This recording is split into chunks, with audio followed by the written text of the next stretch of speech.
Hello everybody. So today we're here to talk about the Lydian mode, and this is sort of a follow-on to the last vlog I did last week, which was all based around how we can approach guitar practice in a similar way to martial arts practice.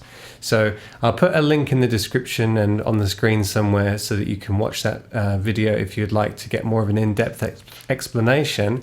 But essentially, we're breaking down our practice regime into 3 stages. So we have our basics stage, so learning something like a scale or an exercise or a riff, and focusing on form and practicing slowly and with focus. Then we move on to the middle stage, which might be learning a full piece all the way through. So that's what this video opened with, was me playing a bit of Steve Vai's really underappreciated gem called Campidu We. I played the first portion of it, but under this kind of mentality, we'd want to learn the full song.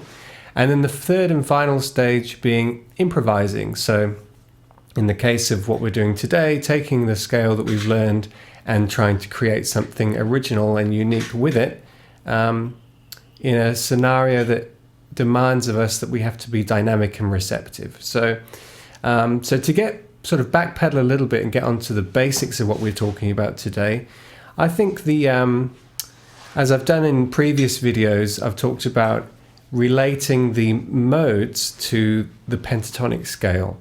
And the reason why I like to do it this way is because it gets us away from thinking about every mode as like a new scale and a new concept and all this stuff that we have to try and intellectualize, and place it more in a context where we can use it musically as quickly as possible, and we don't lose all of our nice phrases and things that we've built up with our blues playing, because 9 out of 10 of us are comfortable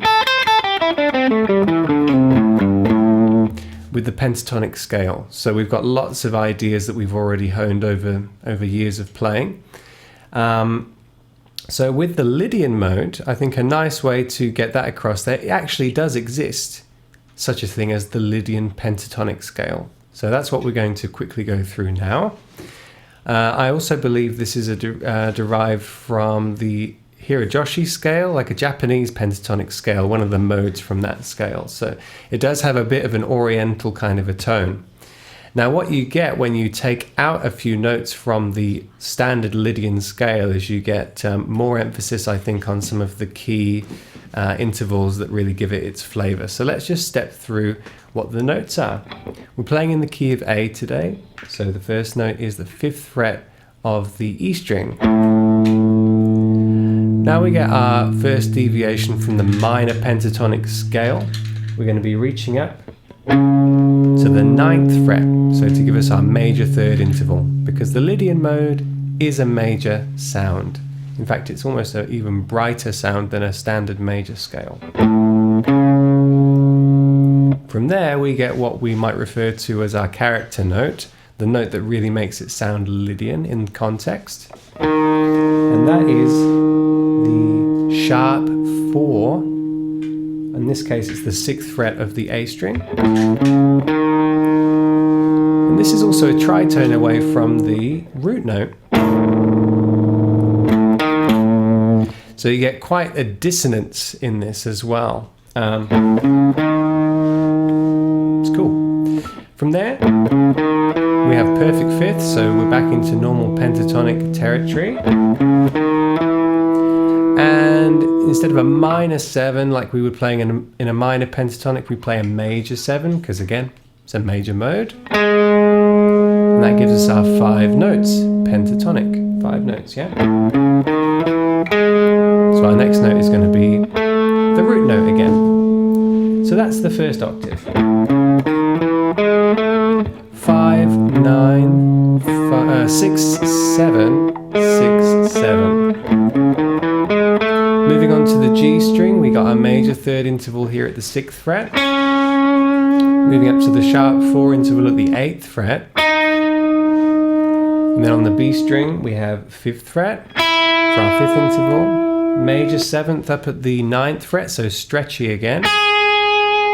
And then of course, once we get back to our E string, we're back to the same shape as we started with. Root note at the 5th fret, major 3rd at the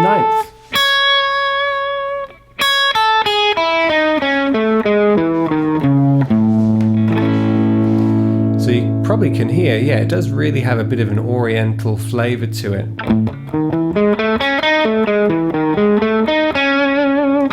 And I actually think that playing it in this way, rather than a standard kind of Lydian scale with all of the notes, with those extra 2 notes added, it sort of gives it a darker flavor to me.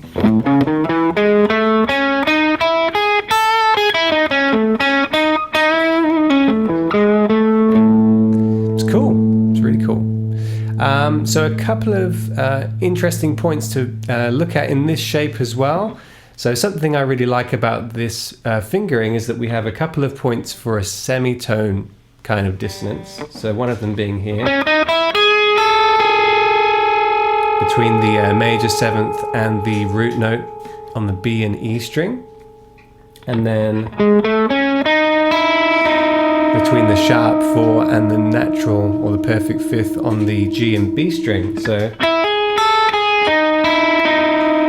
it's nice. And then of course, like I said before, we have our semitone there, and they're all kind of in a similar neighborhood there. Yeah,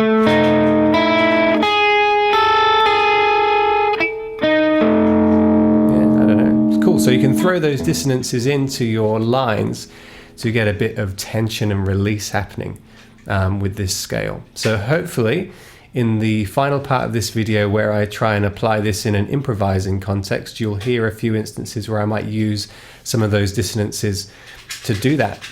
Okay, so as far as putting this into practice and taking it to the next step, like I already mentioned, you can learn a song that uses the Lydian mode. I'm going to put a list in the description of quite a few songs that use this mode and are famous for it, so that you can check those out if you'd like. And as I outlined in the previous video, it really is beneficial, I think, to try and learn a full piece to a performance standard. It sort of forces you to go that extra mile with trying to assimilate your new skills and get the sound of the mode in your ear. I think that is the most important component to learning any new sound, any new harmony or new chords or whatever, is just getting that sound within you, so that when you come to the improvising portion of your practice, you can instinctively reach for the notes rather than visually looking at the guitar neck for them or trying to intellectualize it. So as you'll hear, the important thing with the improvisation stage is that you're not trying to aim for perfection necessarily. You're just trying to play some unique things in as authentic a way as you can. So that's what I'm going to do over the last few minutes of this video. If you have any questions or would like some more information on how I apply the Lydian mode or any other mode or scale, please leave me a comment in the comments section. And also, please let me know if this was a useful video for you, and I hope that it gives you some new ideas to play with. I'll see you next time.